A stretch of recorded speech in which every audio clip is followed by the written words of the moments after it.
edo oraindik eusten dio? Ez, ni ongi mantentzen naiz. Nik oporrak Euskal Herriaren egin ditut, eta egia da orain teknologia berriekin ez dagoela deskonektatzerik erabat, ez?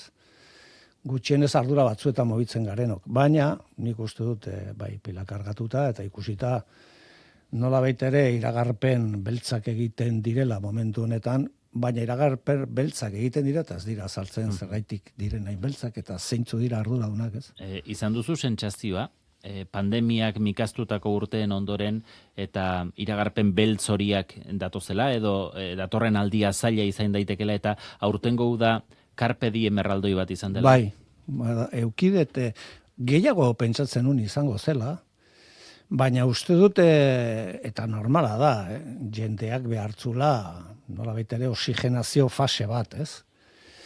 Ni beti kontatzen dut txiste bat uste dut ongi laburtzen duena sensazio hori, ez? Txistea Britaniar enpresari batena da, eta bera enpresa handi baten jabea da, ateratzen da ostiralean enpresatik eta txoferrak esaten dio, ez daki konturatu zeran, baina enpresa zu hartu du. Eta bere erantzuna da, zelako disgusta eramango dudan astelenean. Bai?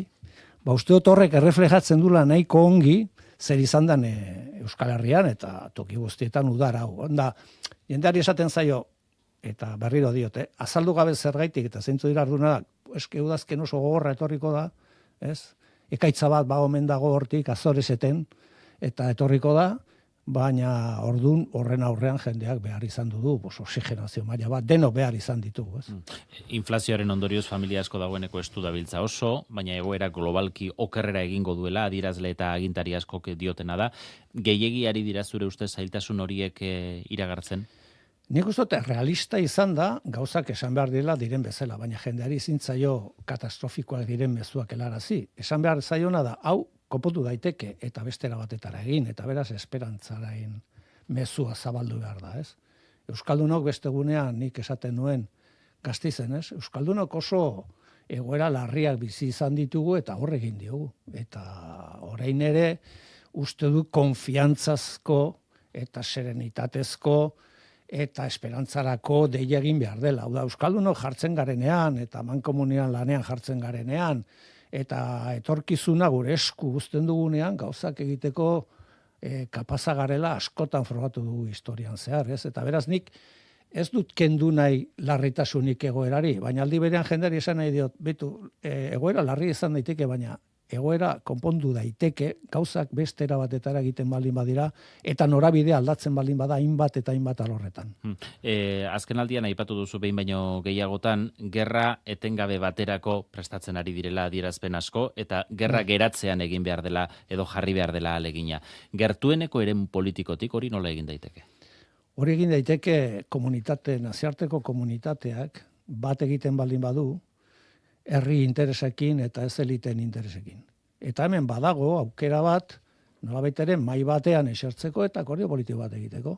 Deseskalatzeko, arma deseskalada bat egiteko, zen eta bestela ez du irten biderik. Eta orduan guk argita garbi planteatu izan duguna zera da. Hemen OTANek egin zuenean Madrilen bere gailurra, gerraren aldeko apustu egin zuen. Ez bakarrik Rusiaren inguruan, baizik eta gainera Txina ere aipatu egin zuen, ez? Orduan, nor dago horren atzean? Horren atzean, askotan aipatu izan dugu, eta horretan pixka profetak izan gera, badago la leia bat munduan, hegemonia politiko, militar eta ekonomikoaren inguruan. Eta horrek baditu bi protagonista nagusi, bata da Estatu Batuak eta bestea Txina dira. Eta horrenpean, ulertu behar dira, gertatzen diren hainbat eta hainbat gerla, hainbat eta hainbat liskar. Bueno, Ukraina mentzatzen da, baina ikusi dugu Taiwanen ere zemotatako tensioa egondu den, ez? Orduan, hemen badago erabaki bat, eta da, gerra hori luzatzea. Gure galdera da, Euskaldunak, Euskal Herritarrak, baina joan dezagun Europako edozein nazioetara. Erabaki hortan ikusten dituzu Europako eliteak, bai, dudari gabe. Eta gobernuak? Baita ere. Eta zentzu batean, gainera, horrek jartzen gaitu panorama oso kezkagarri batean, eta da, Europar eliteak eta hainbat gobernuek, men egiten diote, kasu honetan OTANek eta Estatu Batuarrek mantentzen duten nolabaiteko estrategia bati. Galdera da, gerra horren ondorioz, eta gerra luzatzaren ondorioz, inflazioa desbokatua dago. Gasa garestiago ordainduko dugu. Zerealak garestiago ordainduko ditugu, eta munduan, adibidez, hainbat tokitan segurazki goseteak sortuko dira zerealak ez direlako heltzen. Segurazki errezesio ekonomiko batean erortzeko aukera dago. Eta galdera da, zer irabazten dute herritarrek eta langile klaseek eta Euskal Herriak gerra luzatze horrekin? Ez alda asko zera razionalagoa izango esatea. Aizu, bere garaian Minxen akordio bat egin zenuten. Bueltatu mai batetara eta konpondu hau. Zen eta bestela onurak aterako dituzte. Oligopolio energetikoak, estatu batuarrak, eta hainbat eliteak, eta herriak zeira bazten du, ezer. Eta orduan, horren aurrean, esaten zeguna da, prestatu behar gera udazken gogor batetara. Ez. Eta EH Bilduk ez du bizi, kontraesen ez bada zailtasunez, NATOrekin erabat alineatuta dagoen gobernu bati, gastu militarrerako dirua biderkatuko duen gobernu bati, babesa ematen segitzea. Eske guk ez dugu babesik ematen gobernu honi, guk gobernu honekin nolabaiteko akordio puntualak egiten ditugu, ez? Gu ez gaude ados gastu militarra igotzarekin. Eta gu ez gaude ados OTANek plantatzen duen estrategiarekin, bestea beste gogoratzen dugulako herri honek OTANi ezetz esan ziola. Eta orduan OTANek hartzen dituen erabakiak herri honi dagozkiona da gogoraraztea, ez, aizu, gu kontra bozkatu genuen. Gertatzen dena da aurrekontu global batean, zuk aurrekontuak termino globaletan aurkezten direnez, baita ere termino globaletan baietza ezetza ero abstentzio eman barri duzula, ez? Gobernu honen egitasmo asko lirateke aurrera aterako EH Bilduk babestu izan ez balitu. Garbi dago, eta guk izaten dugu argi eta garbi egiten balin bada repaso bat zeintzuk izan diren babestu ditugunak, izan dira dekreto energetikoa, izan da gasolinaren subentzioa, izan dira pentsio ez kontributiboen eguneko 15 igotzea, eta bar. Hau da, aurrerapen sozial guztiek eduki dute gure boto eta gure babesa, baina aldi berean horrek ez du esan nahi gu babesten dugula gobernu honek egiten ditun gauza guztiak.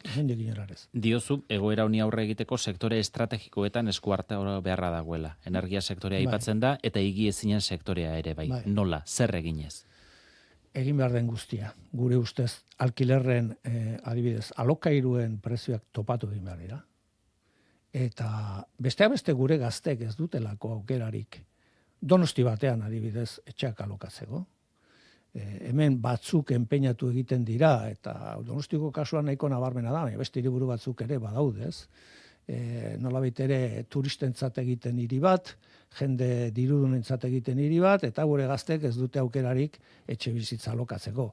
Zergatik oso garestia direlako. Orduan, horretan zein behar da, topatu, interbenitu. Energia sektorean gauza bera egin behar da. Noraino interbenitu behar da? Jendearen giza eskubideak babesteko hartu behar dira, neurri guztiak hartu behar dira. Eta energia ero etxe bizitza giza eskubideak dira. Eta orduan, batzuk esaten dute horren aurrean merkatua dago, guk esaten duguna da horren aurrean politika dago. Eta politika posible du jendearen hainbat arazo konpontzea. Gaur, eldiario.esen egin dioten elkarrizketan, proposamena egin du Yolanda Díaz Espainiako presidente ordeak eta lan ministroak, gasarekin egin den bezala esate baterako, oinarrizkoak diren hainbat elikagairekin, ogia, olioa, esnea aipatzen zituen tartean, baita ere muga bat jartzeko, tope bat jartzeko. Ze iruditzen zaizu? Printzipioz ongi iruditzen zaigu. Hau da, gure ustez, giza eskubideen ikuspuntu batetik, jendearen beharren ikuspuntutik, ezkerrekoak diren politikak, babestu behar dutena da, jendearen beharrak. Eta jendearen beharrak oso handiak dira. Orduan, zentzu horretan adibidez, egiten den planteamendu hau, ezagutu gabe zehazki zein den planteamendua, guk uste dugu babestu egiten dugula termino politikoetan. Gero jakin behar da exactamente zer esaten duen eta zer ez, eta zer motatako elikadura plantatzen ditun eta zer ez, eta zer motatako neurria. Baina guk jendea babesteko egiten diren neurri guztiak babestuko ditugu. Une honetara arte, Euskal erakundetatik hartu diren erabakiak, egoera ekonomiko honi aurre egiteko, esate baterako azkeneko aste honetan deflaktazioaren etorri da, egoki jotzen dituzue? Gu deflaktazioaren inguruan bi erreflexio egin ditugu, ez? Bata da ez dela progresiboa, eta beraz deneri gauza bera egiten zaiola, eta deflaktazio berdina egiten zaiola, eta hori ez dela justua, porque aldi berean adibidez neurriak hartu dira dirua banatzeko hainbat sektoretan, eta horretan bai egiten da progresiboa, ez? Baina gure ustez, argita garbi dagoena da, heldu dela momentu bat nun neurri paliatiboen garaia bukatzear dago. Hemen neurri estrukturalak hartu behar dira. Eta neurri estruktural horien artean, guk klaster egingo dugu proposamen bat, dekalogo bat, martxan jarriko dugu eta proposatuko dugu herri honi, ongizate itun bat osatzeko eta eraikitzeko herri honetan, ez? Eta neurri ezberdinak jarriko ditugu martxan. Ero gutxienez proposatuko ditugu. Gure ustez interbentzioa merkatu immobiliarioan eta energetikoan egin behar da.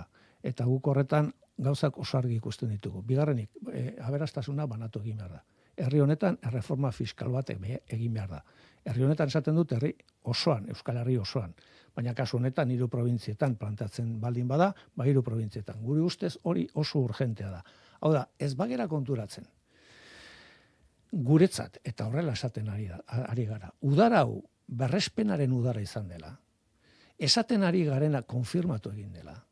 Esaten ari garenean, hemen munduan badagola talka bat hegemonia lortzeko, estatu batuarrak eta txinatarrak direla horren protagonista nagusiak, eta horrek ekartzen ditula hainbat eta hainbat, gerra hainbat eta hainbat gauza munduan, ez bagera konturatzen aldaketa klimatikoa hemen dagola, ikusten ari garela.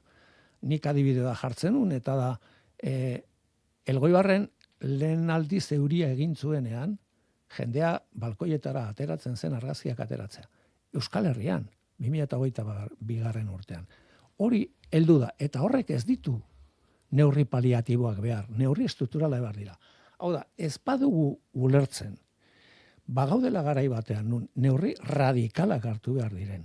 Hainbat gauzen aurrean ez dugu ulertuko, guk seguraski gure konsumo eta produkzio ereduak mantenduz, seguraski belaunaldi berriek ez dutela aukerarik edukiko, ez konsumitzeko, ez eredu produktibo berriak jartzeko mahai gainean. Andoni Ortuzarrek ostiralean, EAJaren kurso irekirako ekitaldian eskua luzatu zizuen, edo erronka bota, Euskadi energetikoki burujabe izateko.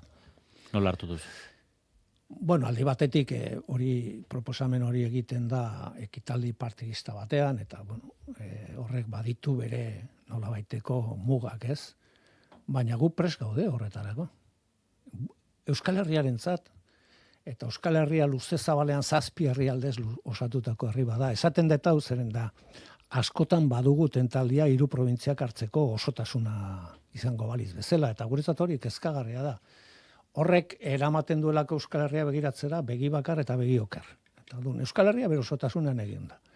Gu prest gaude, hezkuntza itun bat egin dugu, eta ez dugu izan arazorik horretarako. Orain, hori bai, 3 gauza planteatzen ditugu. Lehenengoa da, herri ikuspegi estrategiko batetik egin behar da hori. Bigarrena, egin behar da azterketa serio bat gure dependentzia energetikoaren inguruan, rigurosoa. Hirugarrenik, ezin daiteke izan legislatura baten ero kurso politiko baten xedea. Hau estrategikoa da eta urtea beharko ditu. Eta guk 2 oinarri jartzen ditugu, nahiko simpleak, itun energetiko bat egiteko, baina behar da ere euskararen itun bat. Behar da komunikabide euskaldunen inguruko itun bat. Behar da eredu polizialaren inguruko itun bat. Behar da vertebrazio nazionaleko itun bat. Itun asko behar dira. Guk itunak zeri deitzen diogu, estadu ituneri. Estadu itunak, euskal estadu itunak, behar ditu Euskal Herriak estadu izan nahi baldin badegu, estadu ituna behar ditugu. Gu 2 baldintza jartzen ditugu. Euskal Herrian, transizio energetikoa ezin daiteke egin 2 multinazionalak dituzten interesen pean, Petronor eta Iberdrola, eta 2. Zeren eta horrek ekarriko luken eredua da gu lurra jartzen dugu eta bereien negozioa egiten dute, ez gaude ados. Eta bigarrenik, hau jendearekin egin behar da, jendearen parte hartzarekin egin behar da. Jendea konplize eta implikatu behar da, hau nazio erronka badelako, estrategikoa den erronka bat delako. Eta horretan ados jartzen balin bagera, guk ez dakagu inongo arazorik, itun guztiak, estadu pakto guztiak, Euskal Herriaren burujabetzaren estadu pakto guztiak, esploratzeko gutxienez. Hauteskunde ziklo dator. Hori ez da normalean errezena izaten erauntako akordioak lortzeko, alderdiok elkarrengandik bereiztu behar bat izaten duzuelako hor, ez da? Bai, nik uste hauteskundea zaildu egiten dutela, baina normalean, behitu guk, uste dute, Euskal Herria Bilduk eta Ezker Independentistak askotan frogatu izan dugula egoera taktikoa gainditzeko aukerak daudenean egiten dugula herri interesen arabera, ez? Eta orduan, pasan urtean egin genuen, aurten egin dugu hezkuntza plan, pasan urtean aurrekontuak onartu genituen abstentzioaren bidez 3 probintzietan, baita ere Nafarroan, baita ere Estatuan. Orduan, uste dut, eta hau zaila baldin bada ere, bagaudela garai batean, nun hauteskundeak, ziklo motzak, urte batetako aurrekontuak eta nolabait ere relativizatu behar ditugula, zeren eta erronkak hain kolosalak dira. Ze kapaz izan beharko ginateke Euskal Herrian estatu itun horiek egiteko. Ez bakarrik PNV eta EH Bilduren artean, baizik eta alik eta alderdi guztien artean, ero gehienen artean, sindikatuen artean, unibertsitateen artean, osea, uste dugu horrek baldintza hobeagoa sortzen ditugun erronki aurre egiteko. Eta gu horretarako prest gaude. Ari zarete akordio horietarako sukalde lan egiten. Hortu zarrekin azkenengoz noiz hitz egin duzu. Azkenengoz nik ustutu dara baino lehenago. Oda, nik gauza bat beti esan dut etxe honetan eta beti errepikatu dut, ez guk mundu guztiarekin hitz egiten dugu. Eta sekulan ez diogu utzi hitz egiteari. Eta nik esatetena da, gu lanean ari garela, eta lanak normalean fruituak ematen dituela. Askotan ez da posible izango halako itunik egitea. Baina beste askotan bai, hezkuntzan egin dugu. Oraindik faltatzen zaizkigu itun asko ero, estadu pakto asko egiteko. EH Bilduri komeni zaiolako, ero PNV-ri, ero Podemosi, ero Geroa Bairi, ero Euskal Herria Bairi, baizik eta herri honek behar du estadu itun bat bere buru jabetza berreskuratzeko. Energetikoa bai, elikadurarena ere bai, euskararena, eredu polizialarena, eta bar, eta bar. Hauteskundeak aipatu ditugunez, Nafarroan, Araba eta Bizkaian ere hiriburuetako eta foru zerrendaburuak aukeratuak dira, Gipuzkoakoa zergatik ari da inbeste atzeratzen? Bueno, egia da bere garaian esan genula irailan aurkeztuko genituela, eta suposatzen dut horrela izango dela, ez? Aukeratuak ditugu, ero gutxienez, gu badaukagu zeintzuk izan daitezken, baina gurean hori ez guk erabakitzen, baizik eta jendeak erabakitzen du. Suposatzen du datozen astetan egingo dugula publiko, imaginatzen du. Erabakita dago beraz nortzuk izango diren Erabakita proposatuko dituenak. Proposatuko ditugunak, bai. Eusko Alkartasunak, EH Bilduren baitako alderdiak atzo 36 urte, ospakizunetan zatituta eta agian sekula baino ageriakoagoa izan zen zatiketa hori atzo 2 ekitaldi paralelo egin zirelako. Nola eragiten dio horrek EH Bilduri? Esan behar dut, guregan ez duena eragin berezirik, ez? Guke kezkarekin bizi dugu hori, alderdi politiko bat, EH Bildun dagoena, zatituta dagolako, baina beraiek konpondu behar dute. Guk ez dugu horretan zer esaterik. Guk esateri daukaguna da, Eusko Alkartasuna bere garaian kongresu bat egin zula, zuzendaritza bat izendatu zula, eta zuzendaritza hori normaltasun osoz, EH Bilduko bizitza politikoan partartzen dula eta zuzendaritzan. Gehiago esango duke. Badaude sententziak eta epaiketien baina esan nahi dut erresoluzioak auzitan jartzen dutenak barra prozesu hori. Gu ezin gara horretan sartu. Eta gero bi gauza gehituko nituzke, ez? Bata da, ikusten dudalako askotan bere buruak kritikotza duen sektoreak aipatu egiten duna EH Bildu koalizio bezala. EH Bilduk 2015an utzi zuen koalizio izateari. Ez gera koalizio bat. Ez guk nahi izan dugulako, ez eta jendeak nahi izan dugulako, ez? Eta hirugarrenik esango nuke, nik nire desioa da beraien artean konpontzea, baina EH Bilduk azkenengo 5 urte eta herritan hauteskunde edatzen eta igotzen, eta hazkunde batean dagoen indar politikoa da, eta horrela jarrituko du izaten datozen hauteskundean ere, ni nahiago dut alderdiek bere baitan gauza konpontzea, baina EH Bildu horretan ez du zer ikusirik. Kezkatzen zaituztete, batetik kontu honegatik, hauteskundetan zuen boto emale edo militante izan den jende kopuru bat egotea bagian zuengandik aldenduago, posizio batzuk defendatzen ez dituelako, edo esate baterako GKS-ren bueltan batu den gazte talde bat aldentzea, beste aldi batzutan agian boto ematerakoan gerturatu dena zuengana. Somatzen duzue egon daitezkela sektore desberdinak ez dutenak ontzat ematen zuen erakundeetako ibilbidea? Sektoreak egon daitezke, guretzat oso marginalak direnak. Nik ez nuke esango kasu honetan gazte horiek sekulan guregan egon direnik. Gehiago esango nuke, beraien iritziak entzunda, sektore horiek impugnatu egiten dute ez oraingo ibilbidea, baizik eta historikoki ezkera abertzaleak eduki duen ibilbidea, ez?